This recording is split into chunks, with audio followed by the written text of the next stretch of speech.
Hello, welcome to Badu's kitchen BNG. সামনেই হোলি, হোলিতে বন্ধু বান্ধব আড্ডা আর চলে নানা রকম খাওয়া, কিন্তু রান্নাঘরে বেশিক্ষণ থাকতে ভালো লাগে না।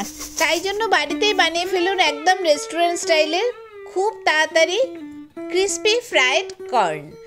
ভালো লাগলে মাদার্স কিচেন বিএনজিকে সাবস্ক্রাইব করবেন, সাথে অল বাটনটা ক্লিক করে দেবেন, তাহলে রেগুলার নোটিফিকেশন পাবেন। আর একটু শেয়ার করে দেবেন সবার সাথে, তাহলে সবাই মিলে আমরা রান্নাটা শিখব। ক্রিস্পি কর্ন ফ্রাই বানানোর জন্য আমি 2 কাপ কর্ন নিয়েছি। এটা ফ্রোজেন কর্ন, তাই জন্য আমি একটু ভালো জলে একটু ভিজিয়ে রাখছি, কয়েক মিনিটের জন্য ভিজিয়ে রাখবো, তাহলে বরফটা গলে যাবে। একটু জল ফোটাতে দিলাম, 1 টিস্পুন নুন দিয়ে দিলাম এর মধ্যে। জল ফুটতে শুরু করেছে, এবার এখান থেকে কর্নগুলো নিয়ে ফুটন্ত জলে দেব। এটা ফ্রোজেন কর্ন তো, তাই খুব তাড়াতাড়ি হয়ে যাবে, 1 থেকে 2 মিনিটের মধ্যে হয়ে যাবে। আপনারা যদি নর্মাল কর্ন নেন তাহলে কিন্তু 3 থেকে 4 মিনিট বা 5 মিনিট ফুটতে দেবেন। দেখুন সবটা কর্ন কেমন উপরে উঠে এসেছে, এর মানে একদম হয়ে গেছে সেদ্ধ। এবার গ্যাস অফ করে দেব আর কর্নটাকে ছেঁকে নেব। একটা ঝাঁঝরিতে কর্নটা ছেঁকে নিলাম। 1/2 টিস্পুন নুন দেব, 1/2 teaspoon pepper powder, 3 tablespoon cornflour দেব, 3 টেবিল স্পুন রাইস ফ্লাওয়ার দিলাম, 1 টেবিল স্পুন ময়দা দিলাম। এবার খুব ভালো করে এইভাবে ওপর নিচ করে খুব ভালো করে কর্নগুলোকে ভালো করে মেখে নেব।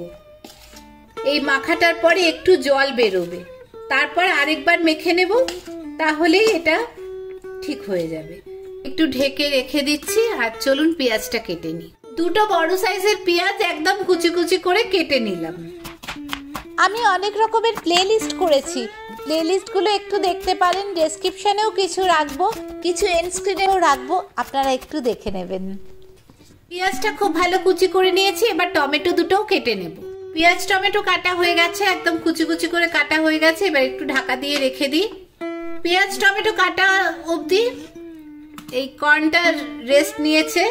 কর্নটা এবার আবার একটু ভালো করে মিশিয়ে দেব। তেল গরম হচ্ছে, এবার সামান্য জল, মানে 1 টিস্পুন, এই 1 টেবিল স্পুন 2 টেবিল স্পুন মতো সামান্য জল দিলাম, সামান্য জল দিলাম। এবার আবার একবার ভালো করে এইভাবে মেখে নেব। শুকনো নিচে পড়ে আছে যে কর্নফ্লাওয়ার রাইস ফ্লাওয়ার সব, এটা ভালো করে এটার সাথে আটকে যাবে।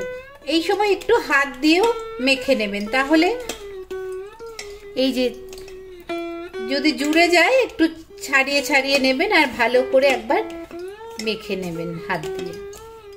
ওপর থেকে আরেক টেবিল স্পুন কর্নফ্লাওয়ার দিয়ে দিলাম, ভালো করে একবার মেখে নেব, তাহলে ওপরে ভালো করে এই যে লেগে লেগে যাচ্ছে এই ব্যাপারটা হবে। তেল গরম হয়ে গেছে, এবার গ্যাসটাকে মিডিয়াম ফ্লেমে করে দেব।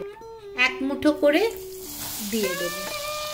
বেস্ট হয় এই ঝাঁঝরির উপর নিয়ে তারপর দেওয়া, দিয়ে একটু মিশিয়ে দেব এরকম ভাবে।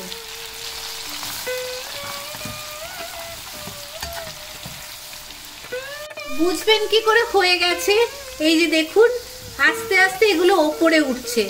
যত ওপরে উঠবে, ম্যাক্সিমামটা যখন তেলের ওপরের দিকে ভেসে উঠবে, তখন বুঝবেন হয়ে গেছে। দেখুন এই যে ভেসে উঠেছে, এবার এগুলো তেল ঝরিয়ে তুলে নেব। এরকম ভালোভাবে তেল ঝরিয়ে নেব, নিয়ে তুলে নেব। এরকম ভাবে তেল ঝরালে কিন্তু তেলটা এত ভালোভাবে ঝরে যায় যে কোনো তেল থাকে না, টিস্যু পেপার না দিলেও হয়। বাকিটা আবার এরকম ভালো করে মেখে নিয়ে আস্তে করে ছেড়ে দেব, আবার ভালো করে মিশিয়ে দেব। যদি দেখেন একটু আটকে আটকে যাচ্ছে, দেখুন আটকাচ্ছে না, কিন্তু সব আলাদা আলাদাই আছে। তবু যদি দেখেন আটকে আটকে যাচ্ছে, কোনো চিন্তা নেই, ও তুলে নেওয়ার পরে ঠান্ডা হলেই একটু ভেঙে ভেঙে দেবেন, আলাদা হয়ে যাবে। দেখুন এগুলো কিছুই আটকাচ্ছে না। খুব বেশি হাই ফ্লেমে রান্নাটা করবেন না, মিডিয়াম ফ্লেমে হবে।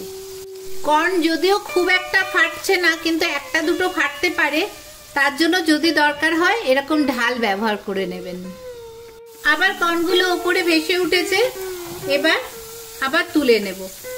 একটু তেল ছড়িয়ে দেখুন কি সুন্দর হয়েছে। ওপরে দেখছেন কর্নগুলোর ওপরে ওপরে কর্নফ্লাওয়ারের একটা লেয়ার পড়েছে, এরকম তেল ঝরিয়ে এবার তুলে নেব।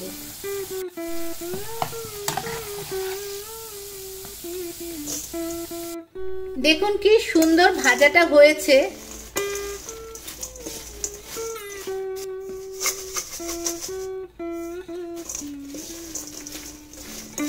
এবার এটাকে একটু ঠান্ডা করতে দিই, এত গরম আছে তো, একটু ঠান্ডা হোক, ততক্ষণে আমরা ধনে পাতাটা কেটে নিই। দেখুন কি ক্রিস্পি হয়েছে।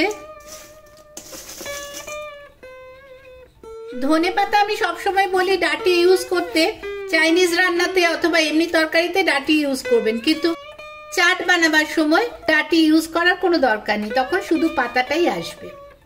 এবার প্রথমে 1 by 1 মশলাগুলো দেব। হাফ টিস্পুন পেপার পাউডার বা গোলমরিচ গুঁড়ো, half teaspoon Kashmiri red chilli powder, মন খুলে 1 টিস্পুন চাট মশলা।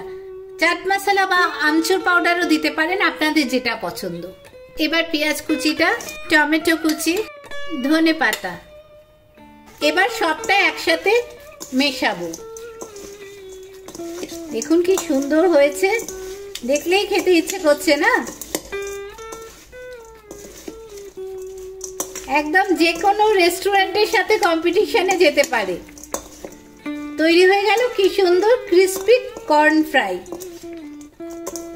তবে এই পেঁয়াজ টমেটো মেশানোটা না একদম জাস্ট দেওয়ার আগে দেবেন, বেশিক্ষণ এটা পেঁয়াজ টমেটো সব দিয়ে মেখে রেখে দেবেন না, সার্ভ করার আগে পেঁয়াজ টমেটোটা দেবেন।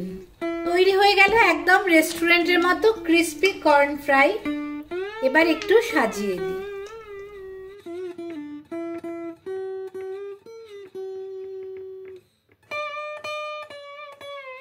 এরকম কর্ন ফ্রাই নিয়ে আপনারা যে কোনো রেস্টুরেন্টের সাথে পাল্লা দিতে পারেন। তো কার সাথে পাল্লা দেবেন ভাবছেন? বারবিকিউ নেশন না মেনল্যান্ড চায়না? হোলিতে বানিয়ে ফেলুন এরকম একটা কালারফুল ক্রিস্পি কর্ন ফ্রাই। খুব ভালো থাকুন আপনারা, খুব ভালো হোলি কাটান। Happy Holi, thank you.